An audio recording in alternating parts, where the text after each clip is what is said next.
Let's start with another example. Now today our target IP address is 10.35.1.155. So in first phase we need to find out all the vulnerabilities of the target machine. So in previous lesson we already check how to find out the vulnerability using Nessus. Alternatively, we can also find all the vulnerability using the Nmap script vuln. So directly go to the terminal of Kali Linux and start to find the vulnerabilities using Nmap script vuln. Nmap, then timing option T4, then script name is vuln and the IP address is 10.35.1.155. Starting Nmap, and it will take some time to keep result.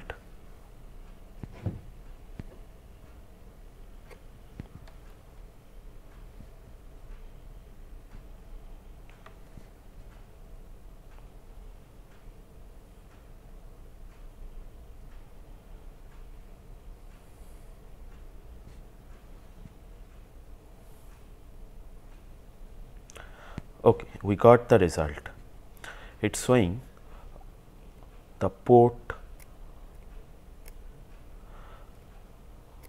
135 TCP port is open, 139 TCP port open, and port 445, 5357, 49152, 49153, 49154, 49155 and 49156 and 49157 TCP port is open, and it's showing Samba vuln CVE 2012-1182 status access denied.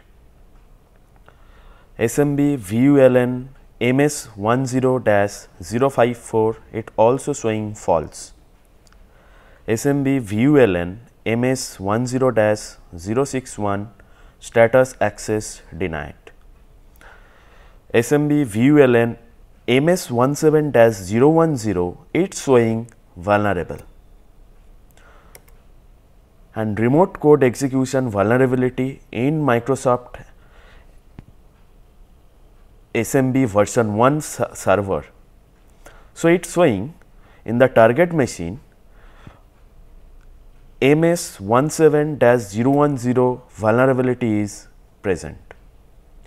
Now we use Metasploit framework to exploit the target machine using the vulnerability name MS17-010.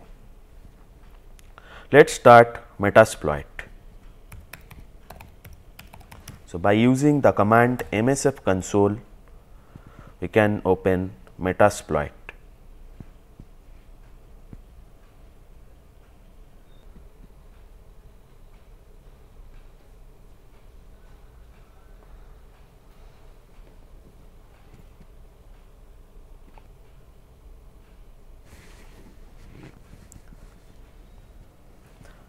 Now search for the exploit in Metasploit framework related to the vulnerability name MS17-010.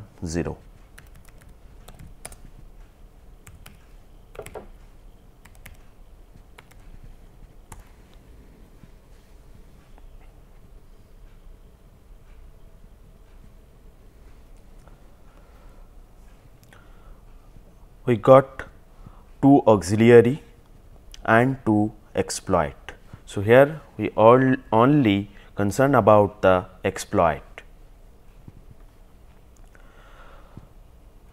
Exploit Windows SMB MS17 underscore 010 underscore eternal blue. Disclosure date is 2017, and next one is exploit Windows SMB MS17 underscore 010 underscore PSEXEC. Disclosure date is also in 2017. So, let us start with the exploit Windows SMB MS17 underscore 010 underscore eternal blue. To use this exploit, we use the command use followed by the exploit name. Now, to check the available option, we need to use the command show options. Now, among from all these options, now we only concern about the R host, that is remote host, means the IP address of the victim machine, and R port, that means open port of the victim machine. So, now set R host 10.35.1.155, which is the IP address of the target machine, and by default port 445 is selected. And from the previous result of vulnerability scanning, we see port 445 is open in the target machine. So, no need to change the R port 445. Now, use the command exploit or run.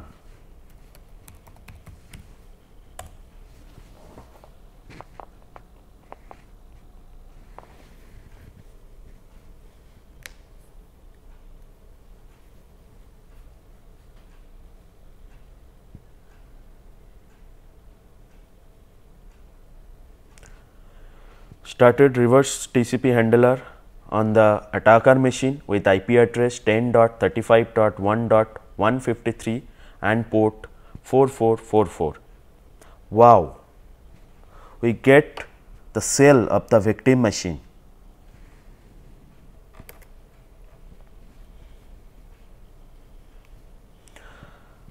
Now, this is the command prompt of the victim machine. We can do anything from my attacker machine, that means from my Kali machine to the victim machine using this cell. So, this cell is basically the CMD of the victim machine. So, by using the command dir, we can check all the directory of the directory and file in system 32. Alternatively, we can also check any other list of directory in the victim machine. Suppose you want to check all the list of the file and directory in C drive, then go to the file system C and then use the command dir. Okay, we got all the list of file and directories in C drive. So, this is all the list of the directories. Now, we can also delete a directory or file, we can also create a file or directory in the specified location. By using the command mkdir, we can create a directory in the specified location. Now, see, I am creating a directory with the name hack. Now, check by the command dir and see a directory hack is created in C drive. Similarly, we can also delete any directory from any specified location. by using the command rmdir, we can remove any directory. Suppose now I want to remove the previously created directory hack. So, rmdir, then the directory name hack,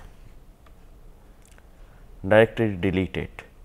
Now, to check, use dir command. Now, see, there is no directory with the name hack.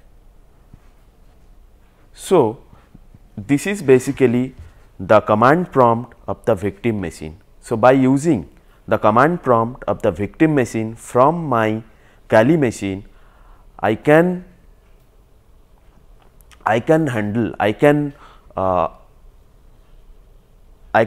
the attacker, I can handle the victim machine. So, I am closing the session here now, and I will discuss further in the next session about the Metasploit framework.